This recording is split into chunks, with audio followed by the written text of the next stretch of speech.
Papasukin yan! Pasukin ang 18 Marines! Hoy! Pasukin nyo!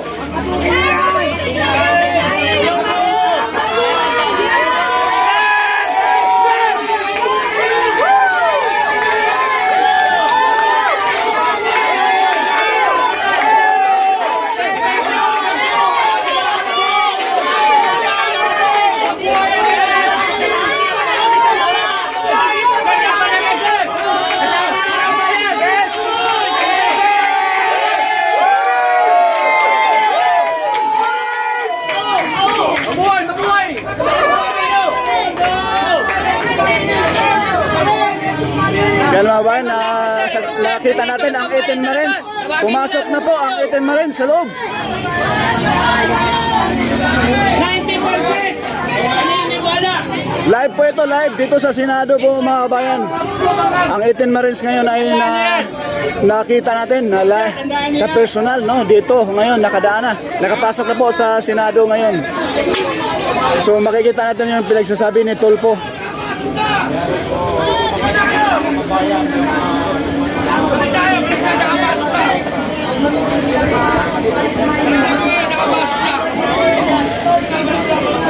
Nakita? Aktor ni Paligot? Oo, nakita ko. Sa wakas nakita natin mga bayan yung 18 Marines, no? Ngayon dito sa mismong ayan o, nasa loob na mga bayan, no? Yun ba yung 18 ba rin? Yun! Ayun ba?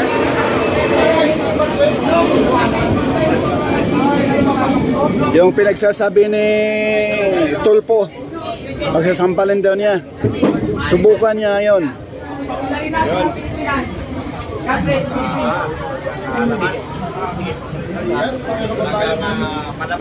Sir, ano masabi mo sa 18 Marines ngayon? Wow! Wow na wow sa 18 Marines. Sa kabila ng lahat na alam nila na inagaw na ang liderato sa loob. Inoccupied na ng mga buwaboy. Buhaya sa kapal ng balat. Baboy kung lumamo ng pondo ng bayan.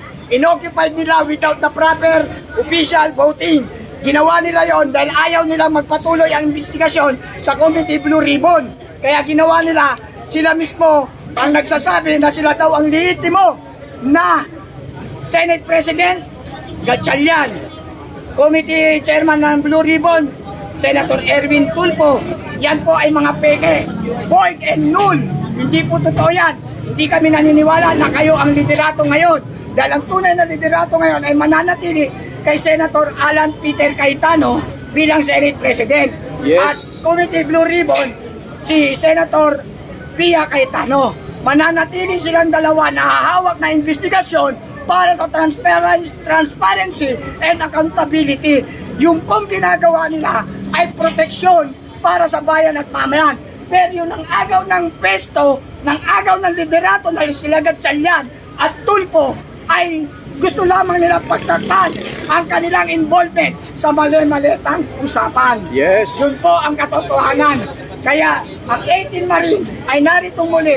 Saludo sa 18 Marines dahil pinanindigan nyo ang inyong katapatan sa bayan at mamayan. Ito pong nangyayari dito sa Senado, hindi na po ito usapin ng politika lamang. Ito po ay usapin na ng kinabukasan ng bayan at ng mamamayan.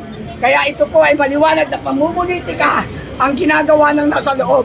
Mayaman sana ang Pilipinas kung ang mga kurakot na buwaboy, buhaya sa kapal ng balat, baboy kung lumamon ng pondo, ay mananatili dyan.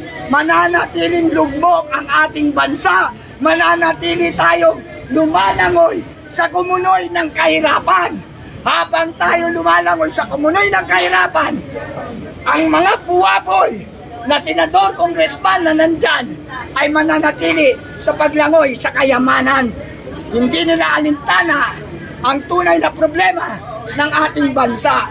Hindi nila iniisip ang pagpapaunlad sa bansang Pilipinas. Yes. Ang iniisip nila ay ang kanilang mga bulsa at ang kanilang mga sariling pamilya. Yes. Ano masasabi mo na si Tolpo 18 Marines natin. Walang karapatang pigilan ang 18 Marines dahil sila ang maghahayag ng katotohanan, dahil sila ang may personal knowledge para isiwalat kung sino ba talaga ang tunay na inbod. Alam niyo kung tutusin, kawawa na ang bansang Pilipinas. Kaya kailangan natin magkaisa. Ayaw po natin ang kaguluhan. Ayaw po natin ang karahasan. Pero sila po ang gumagawa nito para magsiklap ang mga damdamin ng mga mamayang Pilipino. Sir. Nakita niyo kagat ko ng lamok. Dito na ako natutulog sa Senado. Ayan ang ebidensya. Puro kagat ng lamok. Pero hindi ko alintana ang kagat ng lamok. Alintana ko ang gutom ng aking sikmura kung pababayaan natin nakawin ang ng mga buwakoy ang pondo ng bayan na para sa mga mamamayan. Sir, sa tingin niyo, sino po yung ugat at sino yung punot dulo ng lahat ng kaguluhan ito? Actually, ang punot-dulo ng lahat ng ito, walang iba kundi ang ating Pangulo. Ayun. Bakit niyo po sir nasabi na siya po yung punot dulo ng lahat? Bakit? Kung isang executive order lang ng Pangulong BBM, lahat yan mawawala. Lahat yan uuwi ng bahay. Lahat yan magiging payapa tayo. Isang executive order lang ng Pangulong BBM, lahat tayo dito uuwi ng ating tahanan na may kasiyahan. Subalit dahil walang executive order, napapanood niya kung anong kaganapan. Pero bakit wala siyang aksyon? Bagkos, itutok mo doon sa mga barbed wire. Ayan ang ipinadala sa atin. Barbed wire. Ano tayo mga baboy? Hindi natin gusto ang kaguluhan. Hindi natin kaaway ang kapulisan. Ang kapulisan, biktima rin yan. Sumusunod lang sila sa trabaho nila. Yung mga security natin, sumusunod lang din sa trabaho nila. Pero ang masaklap, ang nag-uutos sa atin, sila pa ang umaagrabyado at umaapi sa atin. Yan. Tama na ang pamumulitika. Asikasuhin nyo naman ang tunay na problema ng bayan at mamayan. Pasukan na! Gastusan na naman! Salamat sir, salamat.